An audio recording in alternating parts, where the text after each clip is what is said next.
একজন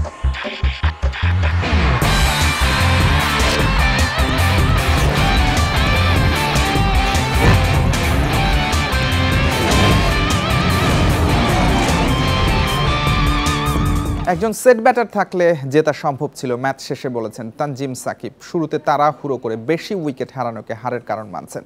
নিজে ব্যাটিংয়ে নিয়মিত অবদান রাখার চেষ্টা করছেন জানিয়েছেন তানজিম। বলেছেন কোচ সালাউদ্দিনের ভরসা পান তারা। আমরা আসলে ব্যাকফুটে চলে গেছি পাওয়ার প্লেতে 4টা উইকেট হারানোর পরে। সো ওইখানে যদি অ্যাটলিস্ট 2টা উইকেটও পড়তো তারপরেও গেমটা ইজিলি চেস করা যেত। এরকম না যে ডিফিকাল্ট হইতো, কারণ পরের দিকে তো আমি ব্যাটিং করছি। সো ইজিলি চেস হতো যদি আমাদের ব্যাটসম্যান কেউ থাকতো ওইখানে। আমার কাছে মনে হয় আমি যদি গেমটা শেষ করতে পারতাম, আর একটু ডিপে নিয়ে যাইতে পারতাম একদম শেষ হবার পর্যন্ত, হয়তো রিশাদও আসতো তখন।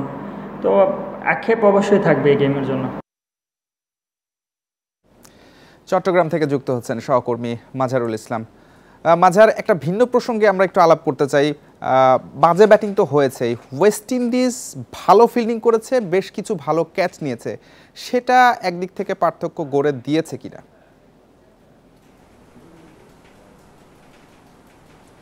অবশ্যই টি-20 ম্যাচে ভালো ফিল্ডিং করা বা ভালো বল করা, ভালো একটা স্পেল করা ইম্প্যাক্ট ফেলে। তবে এটাও ঠিক যে বাংলাদেশ দল যে শটগুলো খেলেছে, যে ক্যাচগুলো দিয়েছে, না দিলেও পারতো। মানে আপনি যদি দেখেন শুরু থেকে বাংলাদেশ দল খুবই তাড়াহুড়ো করেছে। ওয়েস্ট ইন্ডিজ দল একটা পর্যায়ে মনে হয়েছে যখন 17 ওভারে 114 ছিল, আমি বলতেই পারি যে ওই সময় একটা ভালো ওভার বাংলাদেশ দলকে তখনই ম্যাচ জিতিয়ে দিত। কারণ হয়তো 140-45 রান হলে এমন উইকেটে সেটা 1 উইকেট 2 উইকেট হারিয়ে করা সম্ভব ছিল। কিন্তু বাংলাদেশ দল যে পরিমাণে শট খেলার চেষ্টা করেছে, যে সময় প্রয়োজন নেই সেই শটগুলো খেলেছে এবং আউট হয়েছে। হ্যাঁ, অবশ্যই মানে ভালো ভালো ক্যাচ, যে ক্যাচগুলো সত্যি এক কথায় অসাধারণ ছিল, সেই ক্যাচগুলো যদি না তুলতো, সেই শটগুলো যদি না খেলতো, তাহলে তারা ক্যাচ ধরতে পারতো না। অবশ্যই তারা ওয়ার্ল্ড ক্লাস একটা টিম, তারা সেই ক্যাচগুলো মিস করবে না। সাথে বাংলাদেশ দলের তো ভুল ছিল, যে শটগুলো খেলেছে 1 থেকে 6, আমরা 6 জন ব্যাটার নিয়েছি, সেই 6 জনই খারাপ করেছে। এরপরেও যে এত দূর গেছে সেটাও কিন্তু বড় একটা বিষয়, এবং বোলারদের ক্রেডিট দিতেই হবে যে তারা ভালো ব্যাট করেছে। তবে আপনি যেটা বলছেন, অবশ্যই এটা কোনোভাবে অস্বীকার করা যাবে না, একটা ভালো ফিল্ডিং টি-20 ম্যাচে অনেক বড় একটা ইম্প্যাক্ট ফেলে। কন্ডিশন কেমন হবে এবং টার্গেটটা কেমন, সেইটা বুঝে যে ব্যাটিং করা, সেটা বাংলাদেশের মধ্যে আমরা দেখতে পাচ্ছি না। এশিয়া কাপ, আরব আমিরাতে আফগানিস্তান সিরিজ, সব জায়গাতেই আমরা দেখেছি, ইভেন ফরম্যাট যেটাই হোক সেরকমই দেখা যাচ্ছে। এবং প্রায় প্রতিটা ম্যাচেই একটা ব্যাটিং ধস হয় শুরুতে, না হলে মিডল ওভারে বা মিডল অর্ডারে যেই ঘাটতিটা আমরা দেখতে পাচ্ছি। বিশ্বকাপের আগে নিশ্চয়ই চিন্তার বিষয়।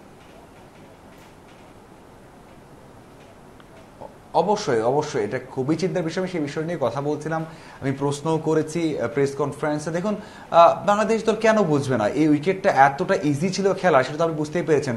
তাসকিন যেভাবে ছক্কা হাঁকিয়েছেন, যেভাবে জুনিয়র সাকিব খেলেছে, যেভাবে নাসুম খেলেছেন, তাদের ব্যাটিং ধরনটা দেখেছেন কত ইজি হয়েছে।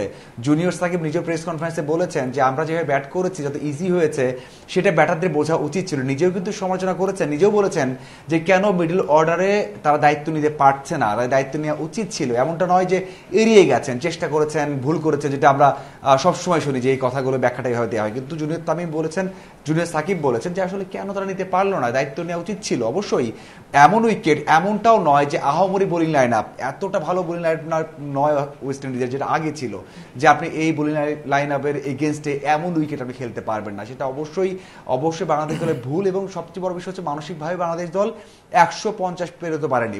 বাংলাদেশ দল 2008, 10, 12 অথবা 14 সালে যেমনটা খেলেছে, এখনো খেলে যাচ্ছে যে অপোনেন্টকে 150-এর মধ্যে অল আউট করবে, সেটা চেস করবে, অথবা আগে ব্যাট করলে 150 করবে, সেটাকে ডিফেন্ড করবে। এর থেকে বেশি যে করা যায়, যত ভালো উইকেট হোক, এক কথায় ব্যাটিং ফ্রেন্ডলি, মানে ব্যাটিং স্বর্গ হলেও সেখানেও আপনি বাংলাদেশ দলকে 160 রান চেস করতে দেবেন, মনে হয় সেখানেও ভুল করবে। লাকিলি বাংলাদেশ দল এশিয়া কাপে একটা ভালো চেস করেছিল শ্রীলঙ্কার এগেনস্টে, এরপরে তো ইন্ডিয়ার এগেনস্টে, পাকিস্তানের এগেনস্টে অনেক যেগুলো রান চেস করার কথা ছিল সেগুলোও পারেনি। এটাই কিন্তু বড় একটা বিষয় হয়ে দাঁড়িয়েছে। অবশ্যই এখানে মানসিকভাবে বাংলাদেশ দলকে আরো কাজ করতে হবে এবং স্কিল নিয়েও কাজ করতে হবে। 140 বা 150-এর নিচে আটকে রাখার যে কথাটা বলছিলেন, উইন্ডিজকেও তো আজকে 140-এর নিচে আটকে রাখা সম্ভব ছিল। শেষ 3 ওভারে 51 রান খরচ করেছে বাংলাদেশ। ডেথ ওভার বোলিংয়ে ইমপ্রুভমেন্টের জায়গা রয়েছে। অবশ্যই রয়েছে। আমি আসলে এই জায়গাতে একটা আলোচনা করছিলাম প্রেস বক্সে বসে, যে কেন সাকিবকে লাস্ট ওভার দিতে হবে। সাকিবের থেকে তো সাইফুদ্দিন ভালো অপশন থাকে সবসময় লাস্ট ওভারে বল করার। যে খেয়াল করে দেখেন, ওই 3টা ওভারে 5টা ছক্কা হয়েছে, তাসকিন, মুস্তাফিজ এবং সাকিবের বলে 3টে স্লটে বল দেওয়া হয়েছে এবং যেই লাস্ট ওভারের পর 3টে ছক্কা হাঁকিয়েছেন ওয়েস্ট ইন্ডিজ ব্যাটার, ওই জায়গায় খেয়াল করুন আপনি, একেবারে অফ সাইডে একটু বাইরে বল দিয়েছেন জুনিয়র সাকিব। বোলিং সেখানে কোনো ধরনের পেসে তারতম্য নেই, কোনো ধরনের মানে ভেরিয়েশন চেষ্টা করেননি, সোজা বল করে গেছেন, সোজা ছক্কা হাঁকিয়েছেন। আসলে এই জায়গাতে কাজ কত আছে। তবে আমাদের বেস্ট বোলার ছিলেন মুস্তাফিজ, ভালো করেছেন, লাস্ট ওভার 14 রান দিয়েছেন তার স্পেলের, বাট ভালো করেছেন, তাকে দোষ দেওয়া যাবে না। কিন্তু জুনিয়র সাকিব এর আগেও এমন কাজ করেছেন এবং তিনি যে এই নার্ভটা নিতে পারেন না সেটা কিন্তু আমরা দেখতে পেয়েছি। ওই যে ছক্কা খাওয়ার পর আমরা দেখেছি সবাই ছুটে গেছেন, লিটন ছুটে গেছেন, মুস্তাফিজ ছুটে গেছেন বুদ্ধি দেওয়ার জন্য।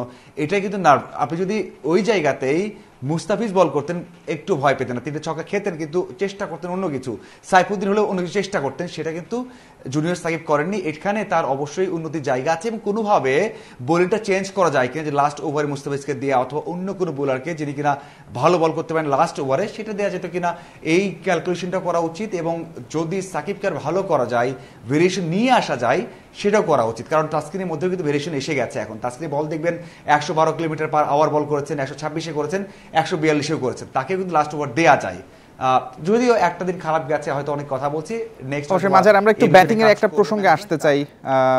যেহেতু শামীম পাটোয়ারি ক্লিক করছেন না, সোহানও আজ ভালো খেলতে পারেননি, সিরিজ বাঁচানোর ম্যাচ অর্থাৎ দ্বিতীয় ম্যাচে জাকের আলীকে কি ফেরানো হতে পারে কিনা? খুবই গুরুত্বপূর্ণ একটা প্রশ্ন করেছেন। আমরা যখন ম্যাচ শেষ হয়েছে, বাংলাদেশ দল ব্যাটিং শেষ করে চলে গেছে, সাথে সাথে জাকিরকে দেখেছি আমরা যে ব্যাট এবং প্যাড আপ করে নেটে ব্যাট করেছেন, একেবারে সবার সামনে দর্শক ছিল, মনে হয় ম্যাচ চলছে, নেটে ব্যাট করেছেন। সেখানে একটা ইঙ্গিত পাওয়া যায় যে নেক্সট ম্যাচে হয়তো আমরা জাকিরকে দেখতে পারবো। কারণ শামীম 5 ম্যাচের মধ্যে 3টে ম্যাচে খারাপ করেছে, 2টাতে ডাক মেরেছে, একটাতে 30, একটাতে 33 রান করেছেন এবং সবশেষ সিরিজে জাকির ছিলেন ক্যাপ্টেন। আজকে বাদ দিয়ে নেওয়া প্রশ্ন হয়েছে, আপনি হৃদয়কে নিয়ে এসেছেন, আপনি শামীমকে রেখেছেন, কেন জাকির নেই? যদিও সমালোচনা আছে, দর্শকের মধ্যে মিশ্র প্রতিক্রিয়া আছে, কিন্তু আপনার বুঝতে হবে যে জাকির সবশেষ ম্যাচে ক্যাপ্টেন্সি করেছেন, সবশেষ সিরিজে ক্যাপ্টেন্সি করে আফগানদের হোয়াইট ওয়াশ করেছে, সেখান থেকে একজন ক্যাপ্টেনকে এসেই বাদ দিয়েছেন এবং তার জায়গায় খেলিয়েছেন, তিনিও ব্যর্থ হয়েছেন, বাজে শটে আউট হয়েছেন এবং হৃদয়কে নিয়ে আসা হয়েছে। হৃদয় কিন্তু সবশেষ কয়টা ম্যাচে স্লো ব্যাট করেছেন, তো সেই দিক থেকে তাকে বাদ দেওয়ার একটা প্রশ্ন উঠেছে। তবে নেক্সট ম্যাচে তাকে রাখার একটা আভাস পাওয়া গেছে। কোচ মোহাম্মদ সালাউদ্দিন দীর্ঘক্ষণ ম্যাচ শেষে প্রেজেন্টেশন যখন চলেছে তখন অবশ্যই আমরা আশা করব যে বাংলাদেশ একটা সঠিক কম্বিনেশন নিয়ে নামবে দ্বিতীয় ম্যাচে এবং সিরিজ অবশ্যই নির্ধারণী ম্যাচে টেনে নিয়ে যাবে। মাঝার যুক্ত হয়েছিলেন আমাদের সঙ্গে, অসংখ্য ধন্যবাদ। এনসিএলে অল্পের জন্য রেকর্ড হলো না রাকিবুল হাসানের। সিলেটের বিপক্ষে ময়মনসিংহের এই স্পিনার নিয়েছেন 9 উইকেট। শুধুমাত্র ওপেনার সৈকত আলীর প্রতিরোধ ভাঙতে পারেননি রাকিবুল। সিলেটের বাকি সব ব্যাটার এই বা হাতির স্পিনে পরাস্ত। 55 ওভার 3 বলে 168 রান দিয়ে 9 উইকেট নেন রাকিবুল। ওপেনার সৈকত 175 করে শহীদুলের শিকার। বাংলাদেশের প্রথম শ্রেণীর ক্রিকেটে ষষ্ঠ বোলার হিসেবে এক ইনিংসে 9 উইকেটের কীর্তি রাকিবুলের। তৃতীয় দিন শেষে 30 রানের লিড ময়মনসিংহের। এদিকে বরিশালকে 7 উইকেটে হারিয়েছে খুলনা। ফলো-অনে পড়ে দ্বিতীয় ইনিংসে 224 রানে অল আউট হয় বরিশাল। 38 রানের টার্গেট 10 ওভার 5 বলে টপকে যায় খুলনা।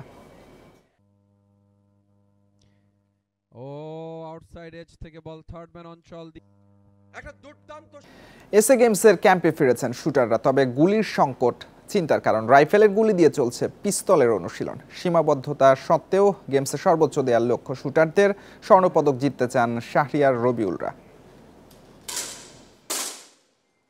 নানা সংকটের পর প্রাণ ফিরেছে শুটিং স্পোর্টস ফেডারেশনে। 40 জন নিয়ে চলছে এসএ গেমসের প্রস্তুতি ক্যাম্প। দায়িত্ব নেয়ার পর অস্বস্তি ছিল নতুন কমিটির। অর্থ সংকট, অবকাঠামোগত সমস্যায় ক্যাম্প বন্ধ করতে হয়েছিল ফেডারেশনকে। সংস্কার শেষে রেঞ্জে ফিরেছেন শুটাররা। মাত্র 3 মাসের প্রশিক্ষণে ছন্দে ফেরার চ্যালেঞ্জ। এসএ গেমসে পদকের লড়াইয়ে কতটা প্রস্তুত হতে পারবেন শুটাররা? রাইফেলের গুলি দিয়ে চলছে পিস্তলের প্র্যাকটিস। আশ্চর্য হবে না, আমি যে পিস্তলে গুলি করাচ্ছি রাইফেলে গুলি দিয়ে করাচ্ছি। আমাদের পিস্তলে গুলি নাই, রাইফেলে গুলি দিয়ে এখন পিস্তল, সেটা কি আর হয় না? পারফরমেন্স সেরকম হয় না। শুটাররা যে অবস্থানে ছিল ডে বাই ডে ওরা এখন ইমপ্রুভ করছে। আশা করি এই স্বল্প সময়ের মধ্যেও কিভাবে ভালো করতে হয়, আমরা হয়তো টেকনিকটা যতটুকু জানি বা পারি আমরা সর্বোচ্চ চেষ্টা করছি। 1 বছরের বেশি সময় প্রায় বসেই কাটিয়েছেন দেশের শুটাররা। নিয়মিত অনুশীলন না করায় স্কোরও নেই প্রত্যাশিত মানে। সেসব নিয়ে ভাবছে না 2019 এসএ গেমসে ব্রোঞ্জ জেতা রবিউল। এবার স্বর্ণপদকের লক্ষ্য। শুটিংয়ে অনেক বেশি মেডেল আসবে, প্রিভিয়াস সাব গেমসের রেজাল্ট অনুযায়ী এখানে আমাদের গোল্ডও আসবে ইনশাল্লাহ। সো গুলির স্বল্পতা থাকার পরেও আমাদের কোচ বা আমাদের কর্মকর্তা যেভাবে মেনটেন করতেছে, আমাদের কাছে কেন যেন মনে হচ্ছে না যে গুলির স্বল্পতা, কারণ তারা শিডিউলটাই ওভাবে তৈরি করতেছে যাতে আমাদের কাছে ফিল না হয় যে গুলির স্বল্পতা আছে। একটা লং একটা গ্যাপ গিয়েছে, সেজন্য সবার একটু ডাউন হয়েছে, বাট এখন রেগুলার প্র্যাকটিসের জন্য রেগুলার একটা শিডিউল মাফিক একটা প্র্যাকটিস করছি আমরা, তো সেই হিসেবে আমাদের স্কোরটা আস্তে ধীরে ধীরে আগের জায়গায় আমরা আবার পৌঁছাতে পারছি। স্টোরের গুলির সংখ্যায় গরমিল, যেটুকু বাকি আছে তা দিয়ে গেমস পর্যন্ত অনুশীলন চলবে কিনা চিন্তা ফেডারেশনের। Shamim Ahmed, independent news, Dhaka. Central Asia volleyball association CAVA কাপে বাংলাদেশের হতাশা, পূরণ হলো না ফাইনালে খেলার স্বপ্ন। রাউন্ড রবিন লিগের শেষ ম্যাচে আফগানিস্তানের কাছে 3-1 সেটে হেরেছে স্বাগতিকরা। মিরপুর শহীদ সোহরাওয়ার্দী ইনডোর স্টেডিয়ামে শুরুর সেট জিতে এগিয়ে যায় বাংলাদেশ, তবে দ্বিতীয় সেট থেকেই ম্যাচের নিয়ন্ত্রণ নিতে শুরু করে আফগানরা। ছন্দ হারিয়ে ম্যাচ হেরে যায় লাল সবুজ। শিরোপা লড়াইয়ে আফগানদের প্রতিপক্ষ তুর্কমেনিস্তান। অন্যদিকে তৃতীয় স্থান নির্ধারণী ম্যাচে বাংলাদেশ নামবে শ্রীলঙ্কার বিপক্ষে।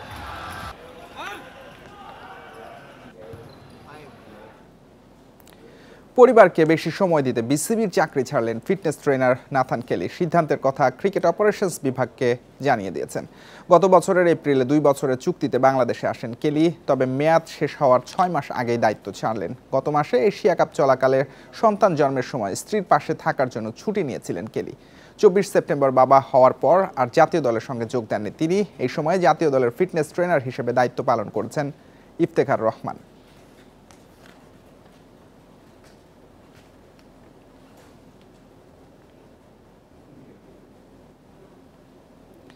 এই ছিল আজকের যত খেলায়। ইন্ডিপেন্ডেন্ট টেলিভিশনে সব খবর বিস্তারিত জানতে চোখ রাখুন ফেসবুক, ইউটিউব এবং এক্সে। আমন্ত্রণ পরের আয়োজনে।